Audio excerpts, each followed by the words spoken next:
नमस्कार मंडळी, American life Marathi वाईबमध्ये तुमच्या सर्वांचं खूप खूप स्वागत. मी आहे भक्ती आणि आम्ही आज चाललोय एका होळी इव्हेंटसाठी. हा होळी इव्हेंट बॉस्टनमध्ये आहे आणि कसं कसं काय काय असणार आहे, सेलिब्रेशन कसं असणार आहे, आम्हाला काहीही आयडिया नाहीये. आणि दिस इज आवर फर्स्ट टाइम. आम्ही पण पहिल्यांदा चाललोय असा कुठला इव्हेंट सेलिब्रेट करायला, भारतीय इव्हेंट सेलिब्रेट करायला अमेरिकेत. त्यामुळे बघूयात कसा इव्हेंट आहे ते आणि तुमच्याबरोबर लाईव्ह एक्सपिरियन्स घेऊयात.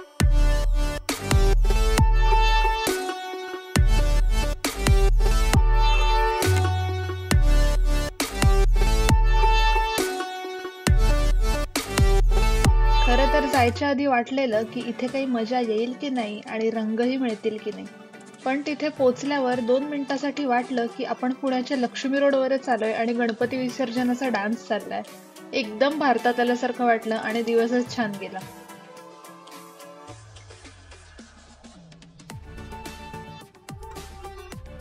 होळी आणि रंगपंचमीला भारतात जितकी धमाल असते तितकीच मजा इथे पण आहे का, हे हा व्हिडिओ बघून तुम्हीच मला सांगा. आणि जाता जाता हे सुंदर घरं दिसली. इथली घरं खूप मोठी आणि स्पेशियस असतात, म्हणून बघायलाही खूप मजा येते.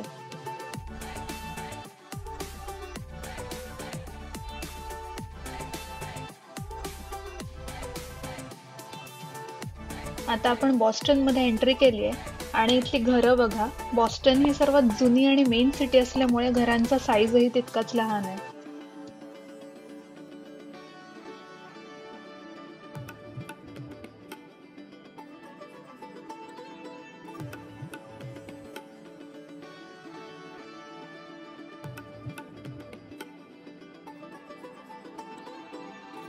हे एक विलेज मार्केट नावाचं ग्रोसरी स्टोअर दिसतंय आणि ही आहे बॉस्टन पब्लिक लायब्ररी. याच्यात समोर एक गार्डन आहे जिथे हा होळीचा इव्हेंट चालू आहे आणि आपण आता पोचलेलो आहोत. बरेच लोकही दिसत आहेत. मेन म्हणजे इंडियन्सच नाही तर अमेरिकन्स पण दिसत आहेत. वा. आता मेन टास्क आहे पार्किंग शोधण्याचा. बॉस्टन मध्ये वीकेंडला पार्किंग मिळणं म्हणजे फारच मोठी गोष्ट आहे. पेड पार्किंग्स असतात पण खूप महाग असतात. जवळपास $25 ते $30 पर आवर वगैरे असं असतं. त्यामुळे आता फ्री पार्किंग कुठे आहे ते शोधावं लागेल. हे आहे शांती बॉस्टन नावाचं एक इंडियन रेस्टॉरंट ज्यांनी हा इव्हेंट ऑर्गनाईज केलाय आणि आम्हाला फायनली एक पार्किंग मिळालं.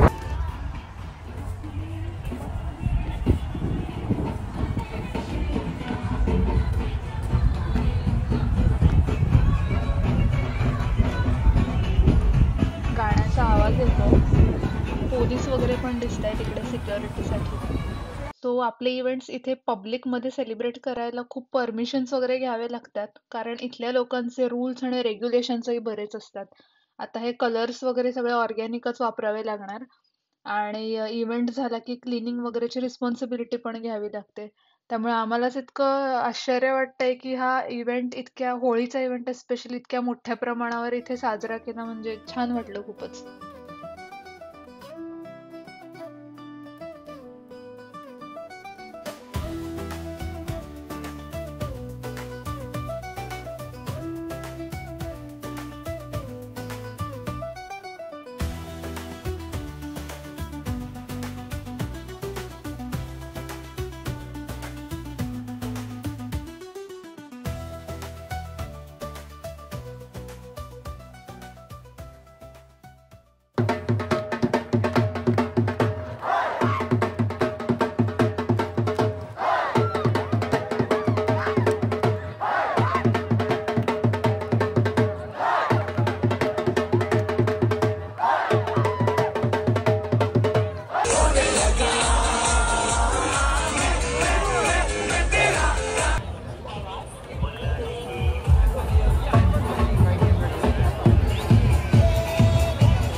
आणि हे आमचे फ्रेंड्स पण इकडे आलेले.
तुम्ही बघितलंच असेल की इथे फक्त भारतीयच नाही तर अमेरिकन्स पण रंग खेळत होते, नाचत होते एकदम इंडियन स्टाईलमध्ये. मला तर खरंच गणपतीत लक्ष्मी रोडवर नाचल्यासारखं वाटलं आणि आठवणी जाग्या झाल्या. आणि इथे फूड स्टॉल्स पण होते, गरमागरम चहा, समोसे, पाणीपुरी वगैरे. त्यात एक अमेरिकन बाई मेहंदी पण काढत होती. हे बघून तर अजून मजा वाटली. म्हणजे आता आपले सण आणि रिच्युअल्स जगभर पोचलेत हे तर नक्की.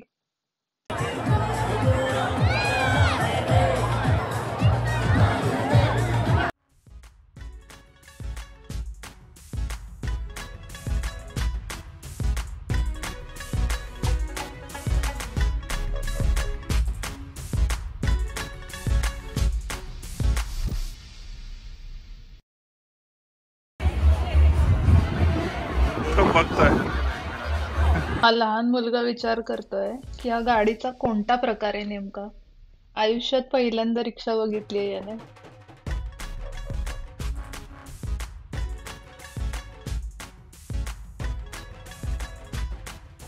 इथे लहान लहान अमेरिकन मुली पण एकमेकांना रंग लावत होत्या. ते बघून खरंच खूप मस्त वाटलं. आजकाल सगळ्या ऑफिसेसमध्ये कल्चरल डायव्हर्सिटी पाळतात, पण फक्त एकत्र काम करणं म्हणजे कल्चरल डायव्हर्सिटी नाही, तर एकमेकांचे सण समजून घ्यायचे, ते साजरे करायचे, ही पण एक प्रकारची कल्चरल डायव्हर्सिटीच आहे असं मला वाटतं.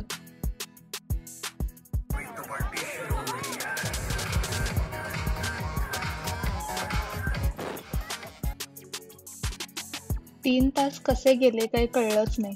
4 वाजले दुपारचे. आता आम्ही परत घरी निघालो. इथले पोलीस सुद्धा खूप मदतीचे होते. तर कसा वाटला आमचा रंगीत आणि धमाकेदार होळीचा अनुभव? कमेंट करा आणि सांगा. आणि तुम्ही कधी कोणत्या बाहेरच्या देशात होळी साजरी केली आहे का तेही कमेंट्समध्ये सांगू शकता.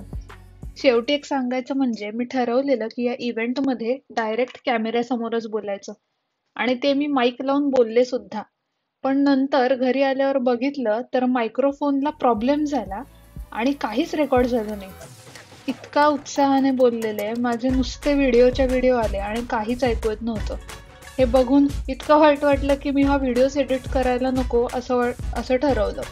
कारण डान्स आणि बॉलिवूड गाणीच्या व्हिडिओचा मेन पार्ट होते, त्यावर काय व्हॉइस ओव्हर द्यायचा.